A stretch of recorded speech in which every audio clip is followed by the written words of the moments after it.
So what are the 3 things that small business owners need to do to get their small business to grow? Now, I'm going to start this off with an initial realization that, and an assumption really, that anyone in business knows that they need to be developing themselves and they need to get better for their business to get better. So I'm going to start this off with an assumption that you already know that. For your business to get better, you need to get better. Don't just stop studying because you've stopped your so-called education.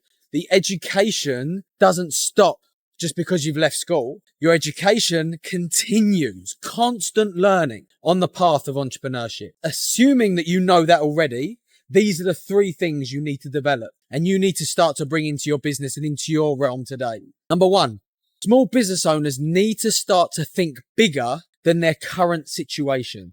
It said the worst thing for a small business to do is to think like a small business. I'll give you an example of what I mean by that. So I've just come out of a session with my team at SiteLink, and all of our strategic meetings are based on a future state scenario, a vision of what the business looks like in 3 years' time. So we've planned out what the business will look like in 3 years, and everything we're doing today, tomorrow, next week is about building towards that future. So essentially how that works is we say, right, this is the vision. This is where we want to be end of 2027. Now, how do we work that 3-year vision back into an annual plan? And then how do we take that annual plan and build it into quarterly objectives?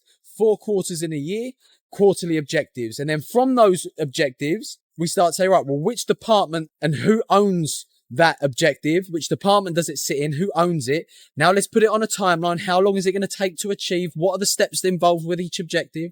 And how are we going to actually start to move this business towards that future state? So number 1, most important thing for small business owners to do to their small business is to start to think bigger than their current situation.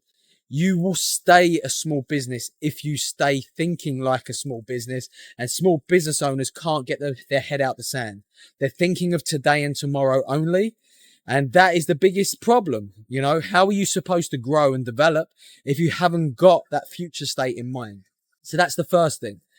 The second thing, which is a given, is how are you evolving financially within your mindset with finance and accounting? Your business speaks to you with numbers, and the most important numbers are your accounts and your financial numbers. So really, how are you developing your financial knowledge, your knowledge in the day-to-day finances, your knowledge in how to run a business and how to run a finance function? Specifically, I'll give you some examples here. How much money is coming into the business every day?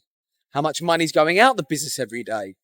Who do you owe money to, and how long does it take for you to pay those people? Who owes you money, and how long does it take for them to pay you? What's your cash reserves? What's your amount that you have stored in your trading account? So understanding finance, understanding accounting is the most important thing for a small business owner to do outside of thinking bigger where they're going. So how are you going to grow your business if you don't know how to put together a budget?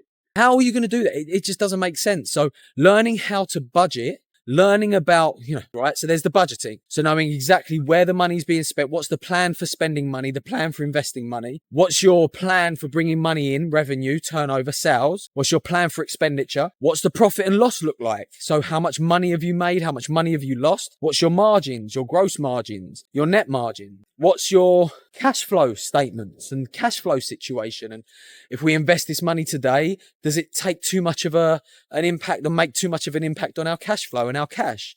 Because that's the lifeblood of the business.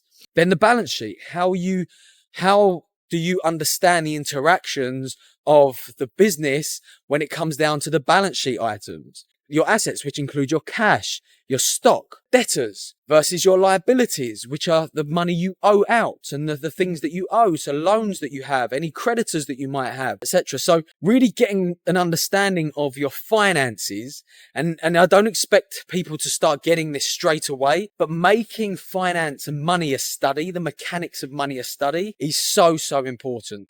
And the third thing is make communication a study. You need to learn how to communicate effectively. No one wakes up in the morning and says, right, I now know how to communicate. It's a study. Now, if you want to grow your business, I'm assuming you want to grow your business through people and through teams.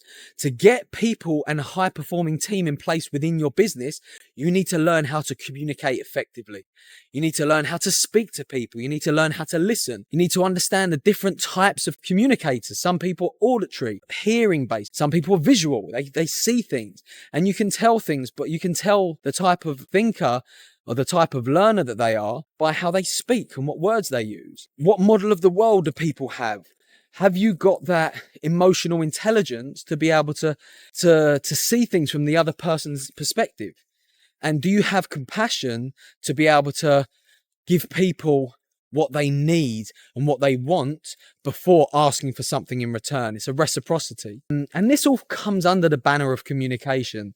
And it's a level of maturity as a business owner that we need to evolve and develop that I see a lot of people not taking seriously. And it's a problem. It will stunt your growth.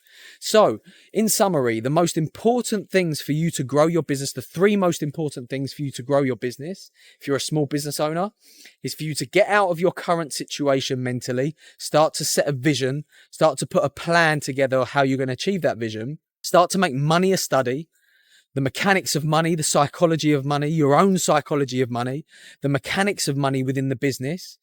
And then the third thing is communication. How are you becoming an effective communicator so you can now inspire and lead teams? Because you ain't going to build this business that you want of your dreams on your own. And that is real power once we've got those three things. Once you've evolved in those three areas, it's like life says this person's ready to go to the next stage and it will reward you. So till next time, like I say, this might help 5 people, 10 people, 100 people, however many people it's meant to help. Till next time.